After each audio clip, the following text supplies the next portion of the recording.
It's 9 o'clock on Monday, December 1st. Please join me in the pledge of allegiance. I pledge allegiance to the flag of the United States of America and to the republic for which it stands, one nation, under God, indivisible, with liberty and justice for all. Morning, everyone. Good morning. Call the meeting to order. Looking for approval of the agenda. If there's no deletions or corrections, I'll make to approve the agenda. Second. We have a motion and a second. All in favor? Aye. Opposed? Motion carries. Approval of minutes from the November 24th meeting. So moved. Second. We have a motion second. Any other discussion? Okay, all in favor, say aye. Aye. Opposed? Motion carries. New business. Item number 1, Family Crisis Center fiscal year 27 funding request. Looks like it's for $6,000, the same as it was last year. You guys would like to come up and introduce yourselves. Our names are all right in front of us. And go ahead. Thank you for having me. Do I have to lay down or you can hear me? I do have a big mouth, so. No, you're good. It's Okay. good. Well, thanks for having us. I'm Tracy Feathers. I'm the Director of Development at Family Crisis Centers. And this is Jill. She's one of our advocates. She's actually does the work here in your county and a couple other counties. So she's with me today. She's going to share with you a little bit about kind of a day in the life of an advocate. So we appreciate being here. As you know, we serve individuals facing abuse, violence, and trauma. We meet them in their fear and uncertainty. We provide resources, support, and the tools to help them rebuild their lives. Our team is mighty but small. We have 52 employees, 41 are advocates, and we serve 31 counties in Western Iowa from Minnesota to Missouri. So last year, we answered over 46,000 crisis hotline calls and saw over 2,000 individuals in person and served those individuals. So I'm going to have Jill share a little bit kind of about what the day in the life is to be here in your county. Yeah, so every day is different. One day I might get called to the hospital because someone was brought in with physical injuries from abuse. And she may want somebody there to be with her while she reports to the law enforcement. She may need a protection order, or she might not have anywhere to go when she gets discharged from the hospital. Another day I may sit in the courtroom beside someone who is doing a deposition or trial or hearing. Another day I might meet somebody in my office or in their home, and safety plan, crisis counseling, filing for crime victim compensation, and then connecting them with other resources in the community. And then another day I might have to transport somebody to shelter and or help them find safe, affordable housing right here in the community. Thank you. All right, we're going to hand out numbers for your county. We'll kind of go over that a little bit. Thank you.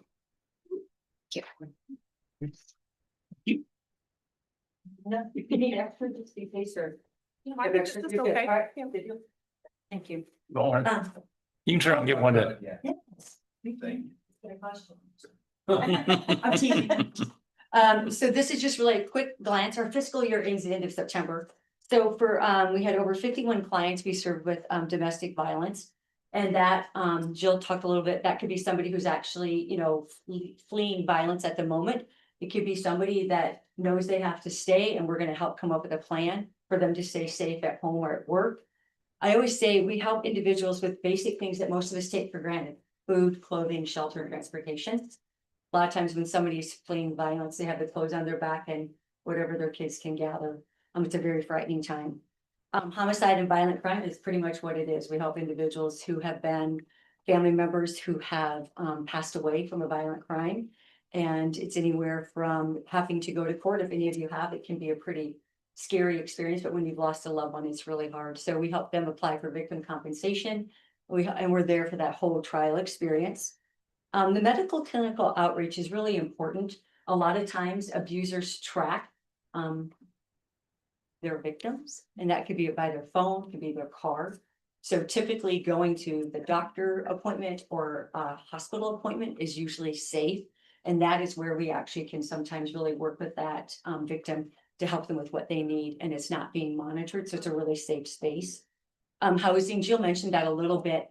There is a shelter, obviously, in our community. It's actually in Sioux City, safe place. But a lot of times we'll pay for a hotel because we always get them there, or, you know, it's not working out. Then we also help them find housing in this community, because what we found, if it's safe for them to do so, if they have support, they have family, they have resources, kids are in school, they actually will do better in a place in their own community. Sometimes they do have to be uprooted, but we try whatever works best for them. And then the crisis line, that's 24/7, that is statewide. But those are actually calls from your county, but we do answer that 24/7, and that call could be anything we could possibly get to, so. So you guys put up 27 clients in Carroll County for at least one night in a hotel or Or found them housing. found Yep, housing, okay? Yep. Absolutely. And we all know housing is expensive. Yeah.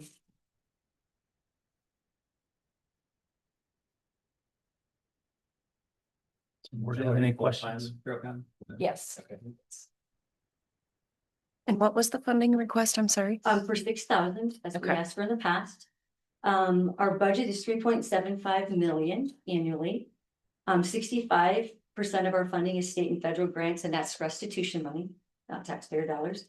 31% is charitable giving, donations, and then the other 5% comes from revenue from our thrift store. It's very profitable. It actually has enough revenue to pay for 3 salaries advocates. So we're obviously, we don't charge for services, but that is a way for us to generate some revenue. It does cost $1,030 to serve one client. So if you do the math, that would be a little over $200,000 for your community. So we appreciate that when you invest in us, strong families, safer communities, and we appreciate your past support. We appreciate the consideration this year and letting us come here. I think this is the newest meeting I've been in for County Board of Supervisors, so it's really nice. Thank you, thank you. So do you leverage the money that we give you? You said you get federal and state money. Do you Yeah. leverage that also? Is the state federal funding, are they asking for a community match? No. No, okay. Okay. We do, sometimes that happens when we do private grants or private foundations, they want matching grants, things like that. Okay. Any more questions from the board? No. How big of an outreach do you guys have? Every county? We have 31 counties in western Iowa, from Minnesota to Missouri. Wow. So Okay, awesome. the whole third western side of the Yeah. state, a lot. And the office in Carroll is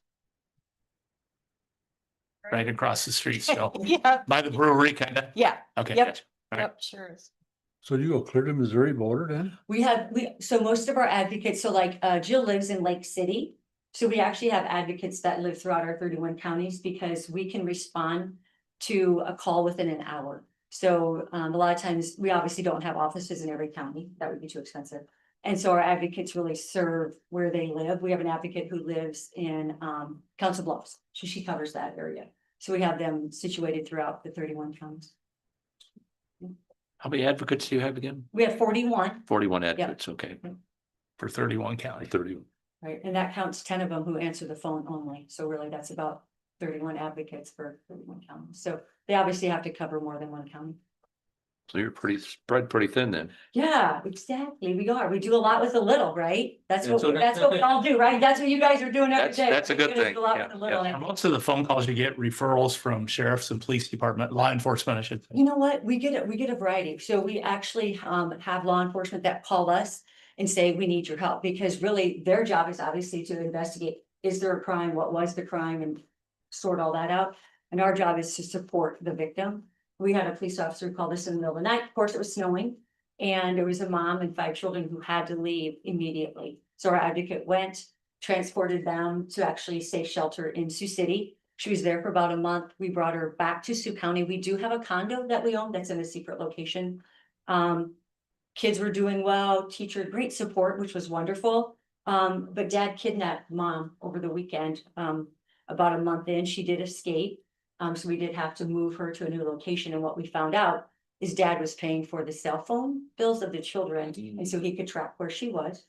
So we got her a new location, got her up, setting up great. In the state of Iowa, it's 50-50. So, if the child is not the target of the abuse or has not witnessed abuse, dad can still see his children. And so he was not able to see the 4 older ones, but the younger one he was able to see. And we have a visitation and exchange center in Sioux Center. It's actually, if you're ever up there, we'll give you a tour. We actually just remodeled it, but it's a place for supervised visits, because a lot of times the court system will mandate that. We have people come from all over that will come to our center. It's free of charge. And it's monitored and it's child safe, it's child friendly, it's very child driven. So that dad actually saw his youngest child. About 2 years in, he was doing well. His other children wanted to see him. He eventually was able to see his children without supervision. So it's a long process and we have to do there without judgment. It's a nice way to do that. Not all the stories turn out like that, that's for sure, but when they do, it's a win. Thank you. Interesting. Yeah, Thank you. Thank you. Yeah, if you're up, we'd love to give you a tour of it. okay, Okay, Thank you. Sioux Center, okay. thank you. And then you'll. Yes, we'll, the budget won't be finalized probably until, first part of the calendar year. Thank you. Have a good day. Thank you. Thanks, Tracy. Thanks, Gil. Yeah. Item number 2, Elderbridge fiscal year funding. Fiscal year 27 funding. Hi, Emily. Good morning. Good Want to morning. introduce yourselves and you can see our nameplates in front of us. Perfect. And bear with me. For some reason, this cold just does not want to leave me be. Okay. Thank you. Thank you. Not necessarily. All right. Good morning, everyone. My name is Emily Winker. I am the Director of Lifelong Links at Elderbridge Agency on Aging. For anyone not familiar, our mission is to advocate and support older adults to age in place, coordinate services, and provide them and their caregivers with information and services that will allow them to remain as independent as possible in their homes. If you look in the booklet that I gave you, you'll notice that we've kind of had a changing in upper management. Stacia Timmer, who was the COO before, is now the CEO since Shelley has retired. The previous Lifelong Links director, Sandy Jackson, has stepped up into the COO role, and then I've stepped up into Sandy's role. In FY24, Elderbridge served more than 30,000 older adults, caregivers, and individuals with disabilities across our 29 county service area. While the need for services continue to rise, our total public funding has fallen from 8.35 million during the pandemic to 6.86 million in FY25, with another reduction to 6.4 million expected this year. Because of this, county funding is more essential than ever, both to sustain core services and draw down maximum amount of federal match dollars. Due to demand outpacing funding, we have had to initiate wait lists based on objective priority scale set forth by ADS. For example, we're currently providing meals to those most in need economically, socially, and at risk of institutionalization. Those who can pay and want to receive a meal can still do so. They just have to pay out of pocket. If you look at the Carroll County specific sheet that was in the front of your packet, you'll see that the direct impact of your work in this county. Nearly every service provided directly by Elderbridge saw an increase from FY24 to FY25. In FY25, Carroll County contributed $17,798, and Elderbridge delivered $347,147 in services.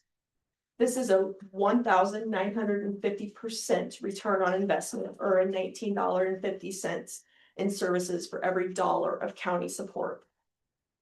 For FY27, we're requesting $3.30 per older adult in Carroll County. At the heart of this request is a simple truth. Every dollar you invest helps a Carroll County senior stay in their home, connected to their community, and supported with dignity. Your continued partnership ensures that older adults in this county are not forgotten. They're valued and supported and able to maintain the independence we all hope to have as we age. Thank you for your time, your past support, and your commitment to older adults in Carroll County. So Stacy, question. All right, Emily, sorry. You said $3.30 per adult. For older adults. Yeah, and what was the ask last year? It's on the back. Last year was $3. Oh, I didn't see that. So up 10 cents. Yep, yep, Is there a number of how many there are? yep, it's at the very top of the sheet. So FY 25, there was 5,870 people 60 plus in Carroll County, You said 5,000, how many? 870. Okay, thank you. My sheet for me. Yeah, and I have an extra sheet too. Okay, So. if we have just that- It was that. So Thank last you. year you said it was 17,798. She has my sheet now, but yeah. 17,798, yes, yes. So you said that our services all increased last year? Yep. Or For the from most part, there was- previous years? Yep, there was a couple of them that went down, but for the most part, all services increased, such as case management, elder rights. Food. Food, yeah, Well, nutrition, I Yep. see went down quite a bit, yep, yep, and home delivered nutrition. yep, which kind of goes hand in hand with congregate.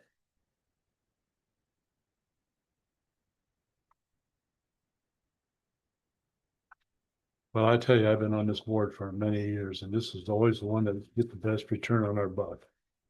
We like to hear that. We do what we can. And you moved right across the street from the And courthouse. yep, we're right across the street now.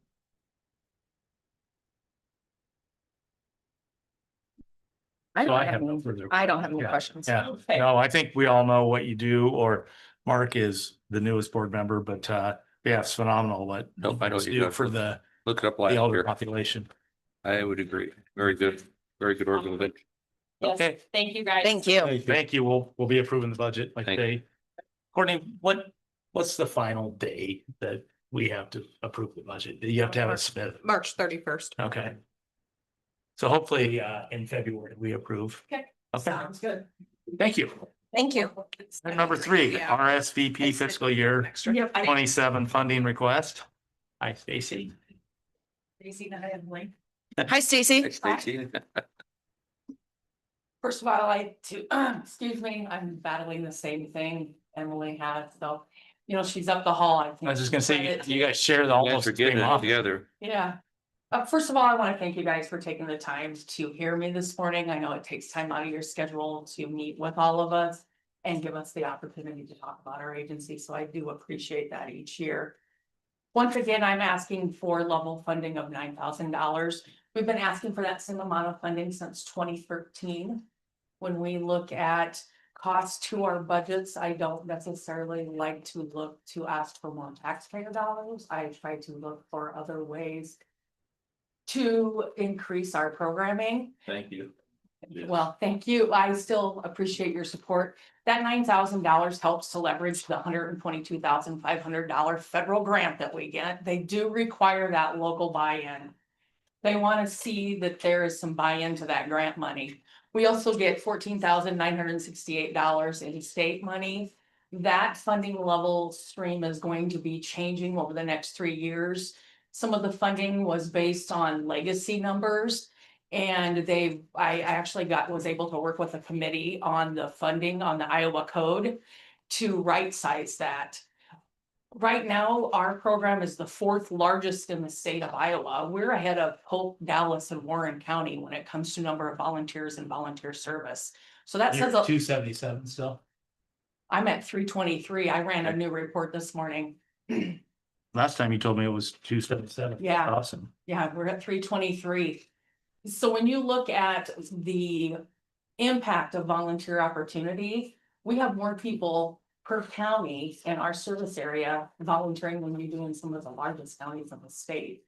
So that says a lot for, I believe, the activities that we have going on and that the meaning to the volunteer. We're always looking at the impact of the programming, but I often think we forget what it means to the volunteers. I hear time and time again from people, I don't know what I'd be doing today if I didn't have this opportunity to get out and be involved in my community and able to give back.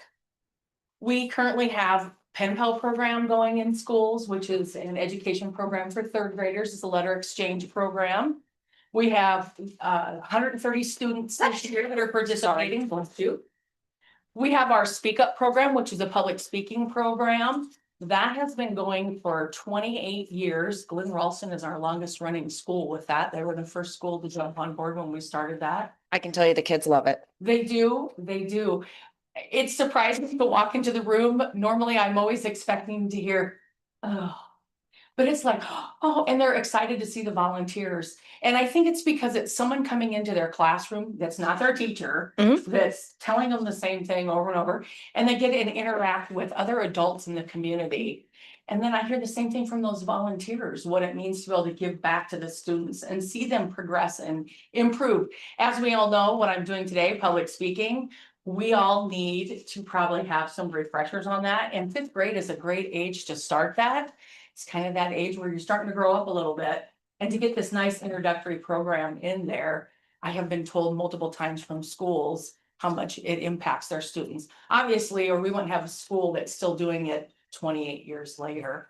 So that's 2 of our biggest programs. We also have our outreach programs, our volunteers that go around and visit with people that are living in nursing homes and assisted living facilities. Our sing-along group that goes out and entertains. And I always tease that group. As some of us start to age, I'm wondering when the song's gonna change from the Yellow Rose of Texas to like maybe Def Leppard or something. They laugh. But the people in the nursing homes enjoy having people come in and bring activities. And those facilities are also required to provide activities for their residents and document that for the state. So our volunteers are helping them fulfill some of those needs. We also have our comfort and care items that we make. We work with new opportunities with Head Start nap blankets. We give them about 300 every year that the students get to use throughout the year. And then they get to keep those at the end of the year. So every year we're replenishing that supply for students to take home. We also partner with 39 other agencies here in Carroll that are nonprofits. Elderbridge, for example, where we have a recent partnership that we're working with them on. It's called Santa's for Seniors. They came to me wondering if I'd like to partner with that. It's kind of like the Adopt a Tree with kids, only in reverse for seniors, for some of those income eligible people. Surprisingly, we were able to put it out in our newsletter and they were able to advertise at their chamber coffee. And we had way more people that wanted to adopt and help some of these seniors. And some of the asks from some of these seniors, you always think of wants and needs. And I was quite surprised that a lot of things that got asked for were sweatshirts, slippers, sweatpants. Not necessarily those things that we think of on a wish list that I want a new cell phone or whatever. They were asking for basic needs. A lot of them were asking, can we get grocery gift cards? Because obviously food security is a big thing. So we were excited to be able to partner with them and the other 39 agencies that we do partner with. We also, along with the county that we asked for funding from you, we also asked the city of Carroll. We get support from United Way, Glidden United Charities, the Glidden Community Auction. And then we also do a lot of our own private fundraising to help round out our budget. We have a neighborhood savings card that we sell every year. We have our annual golf outing. A golf outing's like $7,000, isn't it? Yep. Shh. Okay, Everybody's gonna. but that's a huge fundraiser though. It is a huge Yeah. fundraiser and it's through the support of businesses that will sponsor and help donate prizes. Our businesses in this town are extremely generous. Without them, events like that can't happen. And I appreciate their support so much. People sometimes will say, I can only give you something that's $10. Hey, 100 people give me $10. Where are you at? You know, it adds up. So our golf outing, we also sell newsletter ads. Our volunteers are still the generation, they want to get something in the mail. So we sell newsletter ads to help defray the cost of that so that the expense of sending that out is covered.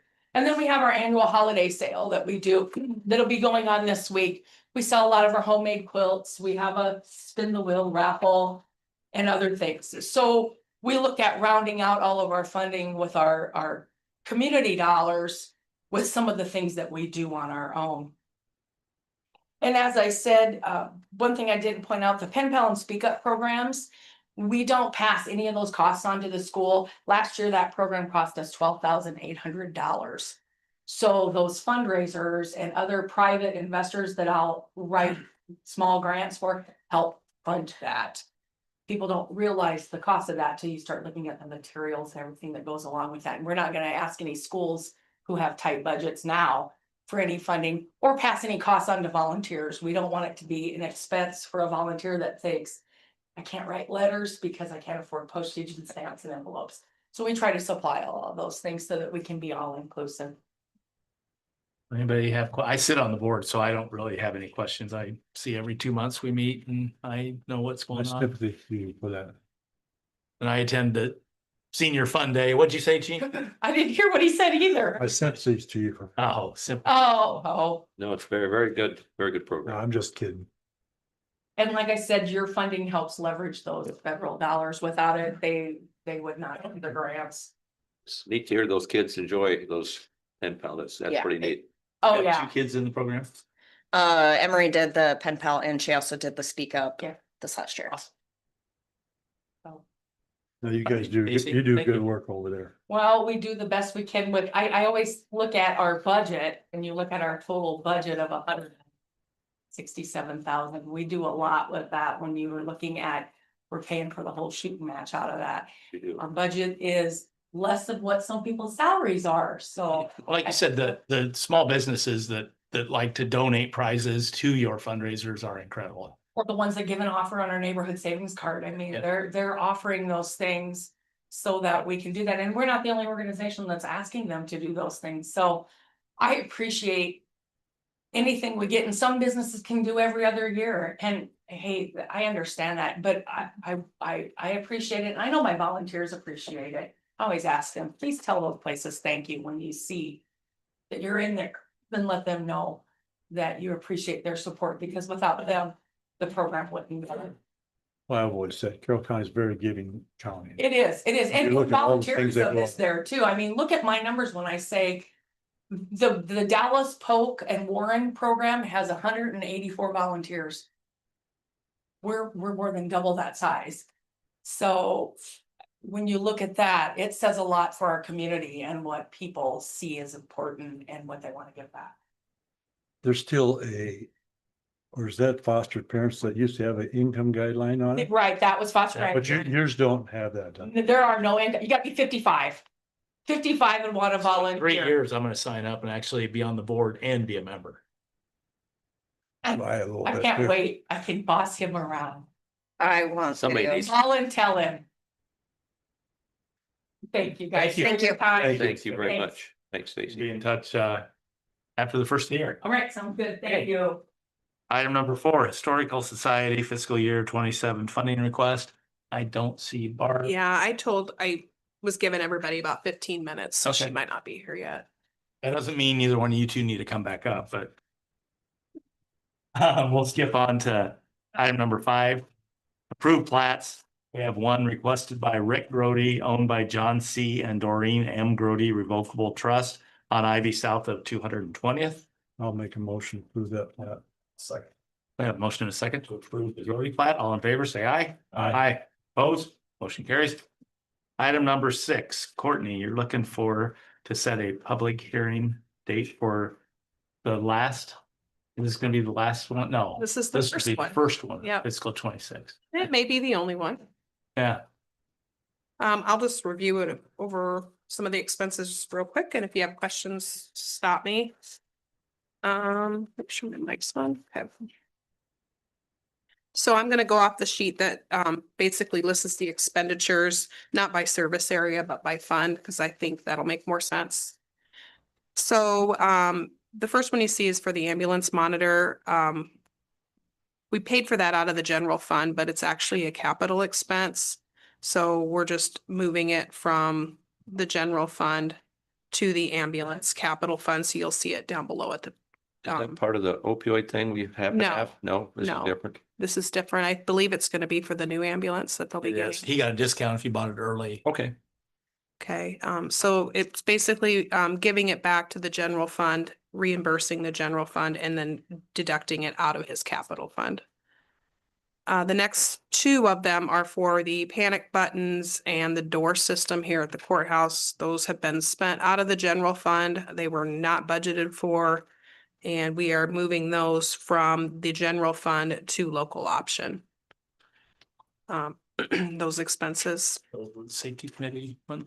Yep. Okay. So the next one is for the jail.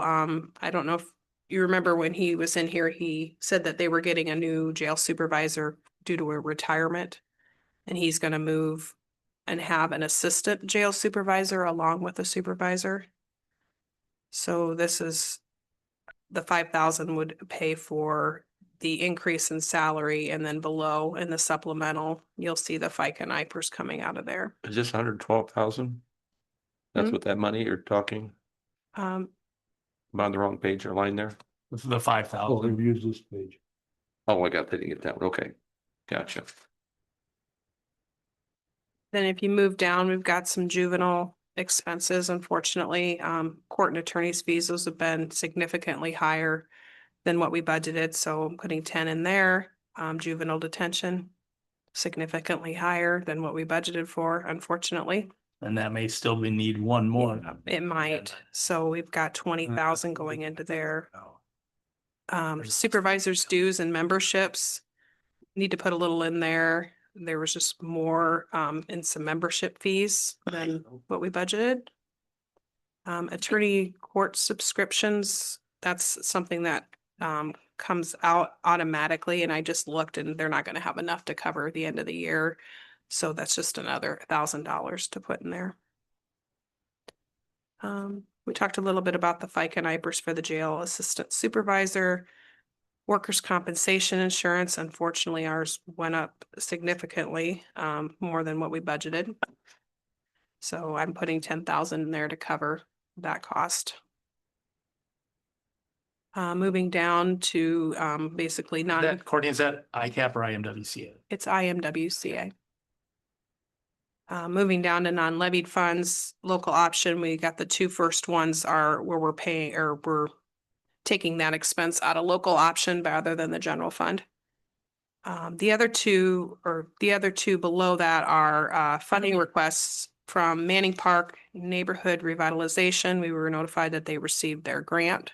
So that's the money that was approved to give them. I believe they'll be getting another 20 next year Mhm. for a total of 40. The one below that, I think there was a little mix up with the city of Carroll. I think they didn't know that they needed to request the money for the Merchants Park, but I did receive a letter requesting that. We budgeted for this 2 fiscal years ago. So we're going to be giving them their request in one lump sum A versus. note to all who request, if it's approved, they need to send you a formal request. They You don't just do. cut a check and think, oh, we owe them 25,000. They do, and we do that mainly for ones that are contingent upon grant funding, because we don't always know if they got it. So that expense, like I said, was budgeted for 2 fiscal years, but we need to get that one paid because that was an approved expense. The next one is kind of an estimate. I know there's some work that may be done down in the basement. I told Scott this morning that I put 100 in there. Obviously, we hope not to spend near that to do whatever needs to be done downstairs, but I thought it'd be nice to put an amount in there. That way, if there's things that want to be Because done. the 50 we put in last year went into reserves because did. nothing happened. Yeah, because we didn't do anything. Obviously, that'll be, any expense coming out of there will be a board approved expense down the road. But having it in the budget allows us to be able to spend or do something in the future. And again, that's local option sales tax money, not levied funds. If you move down to the conservation capital, you can see he's got 84,186 for the Swan Lake project. And you'll see over on the right is some revenues. He's got some grants coming in. Timmerman grant, the Community Foundation of Carroll County, and they received a state grant for water resource for 54,186. So his is a in and out. Basically, he's got revenues to cover that. I'm not exactly sure what kind of project Yeah, they're you going know to be what that doing is, out Mike? there. But you might Okay. want to just check with him and see what's Okay. going on. He didn't detail that in what he gave me, but. And then below this, we've got the ambulance monitor again, just taking it, crediting back the general fund and taking it out of his capital projects fund. And then they're going to be working on that roof at the ambulance building. And it's going to be about a $36,000 project. He has money budgeted, or he has money in reserves in his capital for the building, but we didn't get anything budgeted to spend out of there. So this is kind of just correcting that again out of his capital reserves. So overall, you can see with revenues, it's a $254,843 amendment. For levied funds, you're looking at around yeah, you can see the general is actually going to be a credit into that general fund of 63,000 and an expense out of the supplemental of 10. The other three funds are non-levied, reserved, capital, or local options. So not too much effect to any of our levied funds on this amendment, which is nice. So you're looking for a date? Yeah, I'd like And to use, December 15th at 9:30. I have a question. That panic door system, I thought that was about half that 79,000. I don't recall that being that much. Well, they did the panic buttons first. Yeah. And that was an expense, and then the doors was another expense. For some reason. They were two separate quotes, and then Dalton came back and it was 10,000 more to do the comm center, which wasn't on the original one, and the JCO. Yeah, but then And we also did panic buttons. Yes. Panic button was like 30,000. 43,000, I think, Mike. So, I mean, Another 40,000 on top. I think I agree with Mike. I don't remember all that. I have to look at my notes on that, but yeah. yeah, and I mean, I can show you guys I can run a expense and show you what that was. $80,000 panic. Just on courthouse securities, what the safety committee's calling it. Yeah, which that's fine, but it was not budgeted for. And so in order to pay those bills, we paid it out of our courthouse maintenance fund, but we don't budget 80,000 for extras. So that's why I One-time expenses. wanted to take it out of local option. It's not levied money then. And then the courthouse maintenance fund is put back to where it was in case we do have maintenance expenses. Hopefully not. Hopefully not. Hopefully the elevator stays in. When will the store system be in work? Well, the safety committee meets December 15th or 16th, and hopefully they do the badge, they approve the badge system, then we can put it on, I think it's the 22nd of December, put it on our agenda to approve it. And then have a start date. Yeah, I think everything's ready to go. Some offices right now are already using it where their doors are Yeah, locked and you yeah. need a badge in or fob in, one of the two. And we gotta pass, same thing as talk about make mandatory that you have to wear your badges and stuff like that. So when we get that all going, then everything will be turned on.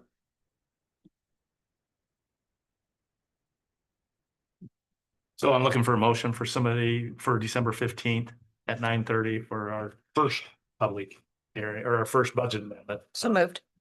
Second. We have a motion and a second. All in favor, say aye. Aye. Aye. Opposed? Motion carries. Good morning, Barb. We can back up to item number 4. Historical Society fiscal year 27 funding request. Good morning. Come on up and introduce yourself. Good morning, everyone. Morning. Good morning, Barb. Barbara Hackford from the Carroll Historical Society, I'm president there. So, got another busy year for us. Well, to the report, we started out with quite a job.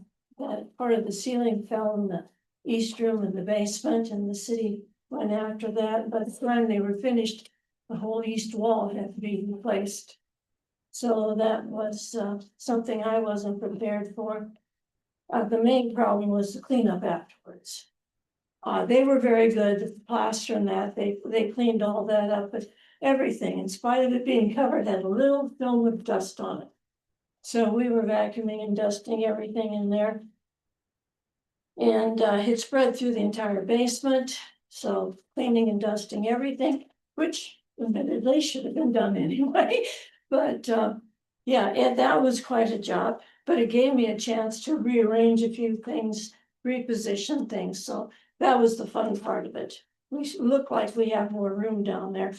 And actually, they took a couple inches away from the east wall for me, but where the old boiler and that was, I got that corner. So I had things to put in that corner, so not a problem. So that's fixed, it looks really nice. Found out that the schoolhouse had hail damage on it from that storm a couple of years ago. So the city replaced that roof. That was done without, I didn't know it was needed. And they did it without me noticing it, so okay with that. I'm really pleased with the log cabin. I mean, that building is square again. And I don't know if you saw it last summer at our open house, but this year, hopefully we can have Todd Schroeder there, who did most of the work with the logs and that, and hopefully he will be there. Last year, he had to be someplace else on that Sunday, so I'm looking forward to that. Had a few more mice come in. Mice were not in that log cabin until that north side started to fail. And then we had plenty of mice. Then they were gone, and now they've come back a little bit at a time, but we're taking care of them. So. It's just like out at the barn, we always have a few mice there, can't seem to get rid of them forever. Even with the siding they put on now, but. That's the cost of having a barn, I guess, so. It'll be okay. We had some wonderful acquisitions out at the barn. I didn't put the double wooden harrow on the picture page, I'm pretty sure, because it didn't look like much on there. But when I took over that barn, there was a wooden harrow out there in the corn crib. And it was falling apart, it was just rotting into nothingness, and I tried for a long time to get someone to rewood it, no luck there at all. But now last summer, somebody was cleaning out her father's collection, and he had a double wooden harrow. So it's just beautiful to have that out there. And also we have an H&H Foods a banana box. And you can see from the picture, it's really a nice one. It's well reinforced. There's pictures of bananas, which you can't read on there. As the last line says, please return to warehouse promptly. So this one didn't make it back. In that long handle thing there, that's a railroad car mover. Who'd have thought that there is such a thing as a railroad car mover? I know somebody did. Really? You could actually move a rail car with one tool. With that. Wow. It's a contraption on the bottom there that you really have to look at, see how it works. There's a whip, when you come down, it pushes out, it moves the wheel. Yeah, okay. You just keep sliding kind of. Yep. Just push on it. Do you ever have to do that? Yes, I have. I figured. You can come demonstrate it. I could. Was that in the 1800s? That wasn't like that all along though. No, that's what we used to. When we was loading box cars, that's what we moved. them. Wow. That's what I figured, yeah. Just one person it took. Yeah. And what stopped it, just the weight? Well, you'd hopefully had somebody on the other side to set a brake. You didn't want to start rolling too fast, or you might have to go halfway to man to catch it. That is interesting. Another little fun thing I put up in a barn is a checkers game. And I haven't had to finish one checkers game myself yet. I just make one move on each side every day. And every so often I get to start a new game. So, see, I think I talked about each site now. We had another successful ghost town tour. Every year I try to add a little bit to it. I had taken a couple of towns out because, especially with the one, it seemed an awful long distance for a gravel road, and all you could see there was a monument. But this year there was a lady from that area, and she wanted to see it. So I said, we'll put it back on the tour. And she was so happy. She could tell us about what it was like moving those buildings out of it. So it was kind of fun. And this year I also added the Robert Kappa story. The farm by Glidden, mile west of Glidden, that was chosen by the Ladies' Home Journal in 1947 to have this major article about people are the same the world over.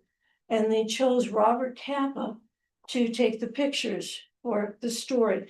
Is that name familiar to you guys? Robert Kappa was a world-renowned photojournalist even before World War II. He was the one that took the picture of the Spanish soldier being killed in the Civil War, where he grabbed the picture just as the bullet hit him. He got a Pulitzer Prize for that. He was the only civilian photographer on Omaha Beach. And he would be killed in French Indochina before it became the Vietnam War. He was killed by an IED, a bomb. So he was world renowned, and he was in Glidden, Iowa in 1947 for a full week taking pictures. The person for the family for North America was this little farm family in Glidden, Iowa. And the barn is still there. The house is still there. There's a new machine shed, but its place is basically there yet. So it was a wonderful thing. We just had to go an extra mile and back, 2 miles, to take in that story. And this coming year, I think I'm going to add Ibsen's Dream. 1929, 1930, there was a fellow that wanted to build a dance hall up in that area, 2 miles south of Lanesboro. There's artesian wells, and he started damming up one of them, added a couple more wells. The farmers around there weren't too happy about that because they were losing water just to build a lake for a dance hall. He got some of it built, but it became too rowdy, and it was Prohibition's times, you know. So that didn't work. That didn't work out. But somebody called me about it a few years back. If I had known about it, I never heard of it. But we're learning more of it now. So I might just add that. We're also doing a ghost town tour, basically sold out again. We're also doing more presentations. Journey asked me to do something on the towns in Carroll County. So I'll be finished with that next December. We go once a month, about more or less. And the library, public library here has asked me to do regular presentations on local history. So I'll do that. We're going to start with Carrollton. Actually, the first one's this coming Wednesday. And I always start with Carrollton. That's where our history started. So that won't be just local towns. It'll be whatever seems interesting at the time. So. You didn't bring us a puzzle to do this year? No, I didn't. Dang it. Would you like one?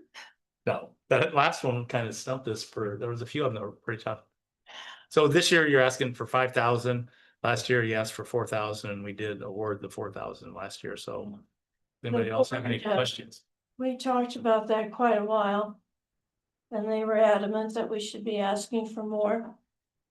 And there are going to be expenses. We have to look at the schoolhouse. I think it should be painted again. It's looking kind of pink to me right now.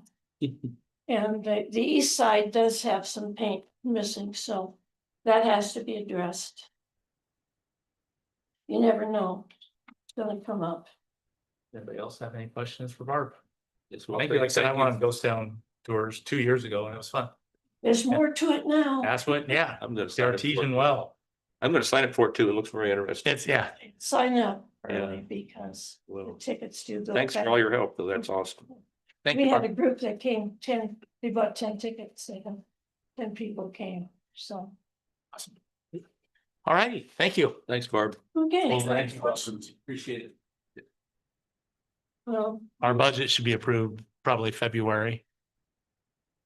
I was thinking as I was listening to the budget stuff, you guys should be thanked too for doing all that work. Thank you. Thanks. Thank you. Math has never been my thing. Bring us a puzzle next year. You know, I will do that. And should I put the answers on it or not? No, no. No, Well, it was too easy to flip over and cheat. Yeah. Got cheat. Oh, it was staff. Oh, it's the staff, gosh. Gene knew them all. Gene knew them all. He was alive when all those pictures were. They're picking on you. They always do. He wouldn't want it any other way. All right, thank you. Giving me homework then. Thanks, Barb. Thanks, Barb. Thank you. Item number 7, manure management update. 756 Woodford Creek Farm, section 27, Richland Township, no changes. 755 Woodward Creek Farms, section 28, Richland Township, no changes. 93 Woodford Creek Farms, section 22, Richland Township, no changes. Item number 8 is committee reports. Nothing to report on. Yeah, newspaper and radio. Oh, that was several. That's 4 weeks ago. Yeah. It's been hanging over. Yes, since the last- yeah. Go next. I've had the newspaper radio for about 6 months, 3 weeks, and 2 days. The last week, I don't think I had anything to really report on. We just kind of watched the weather. And then this upcoming week, I'm not aware of besides newspaper radio. Last week, I had RSVP meeting.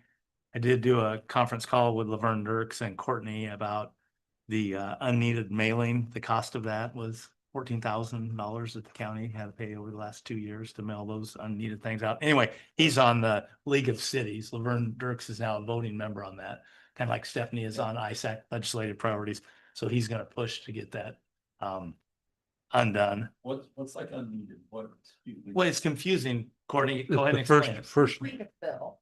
the Yeah. first hearing we have is, yes, it doesn't paint a true picture of everything. Debt services and then it used to be mental health, wasn't it? People got it and thought it was a bill and what is this? And it was confusing and it wasn't an accurate picture of what their property taxes are. We legally have to send it out right now. Correct. So he's trying to get the state to undo it. Undo that. Yeah. Which would save us money. Yes. And confusion. Yes, so I mean, I'm all for letting our constituents know when the school, city and county are having their budget hearings. Because that's a lot of it, what it's for is to let them know, hey, the county's meeting on such and such a date to discuss the budget. This is what they're proposing that the tax asking is.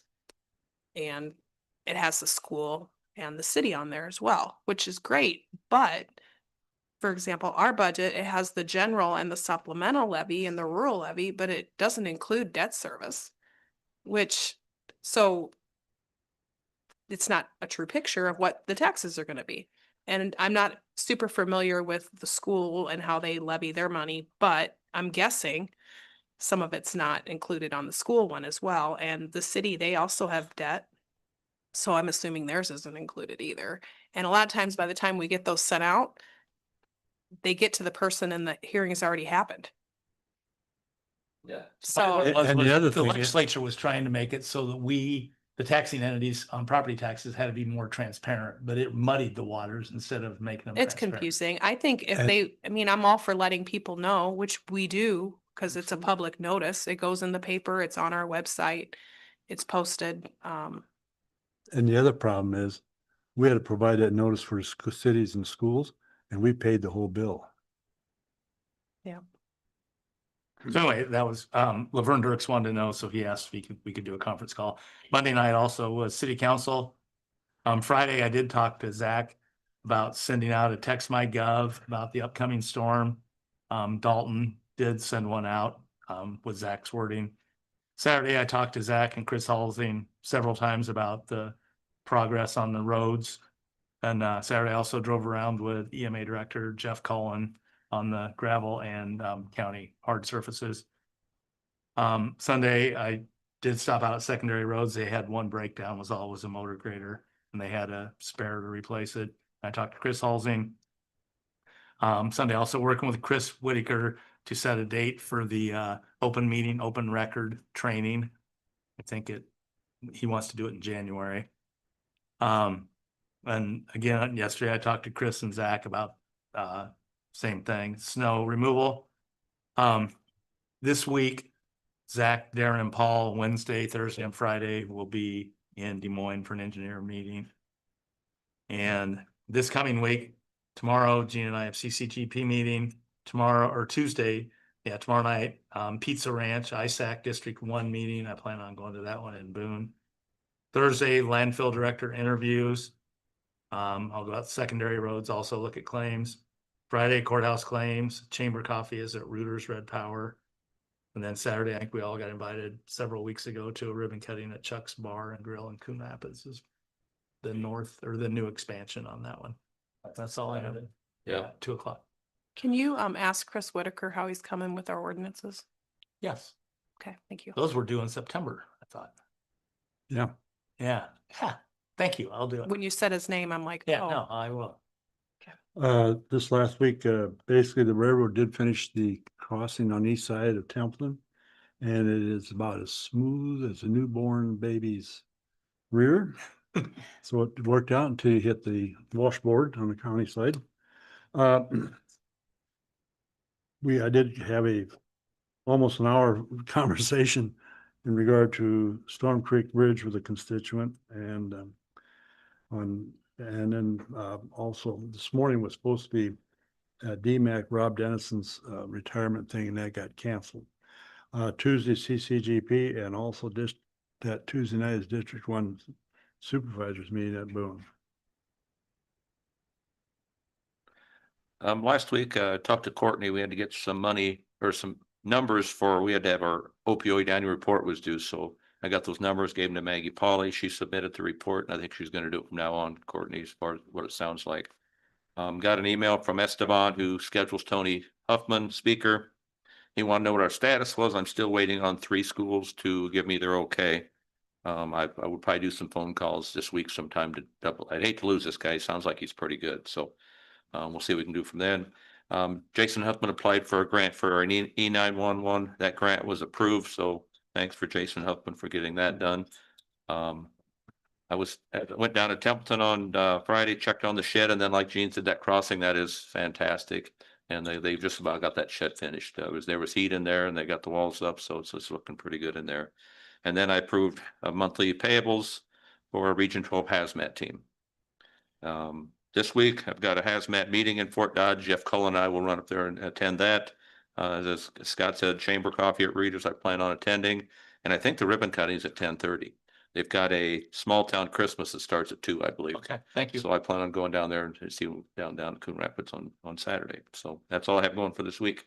I want Courtney, to say, oh, sorry. Thanks to the roads people for all getting everything open. There was no late start for school this morning. I think they made good progress yesterday. So thanks to them.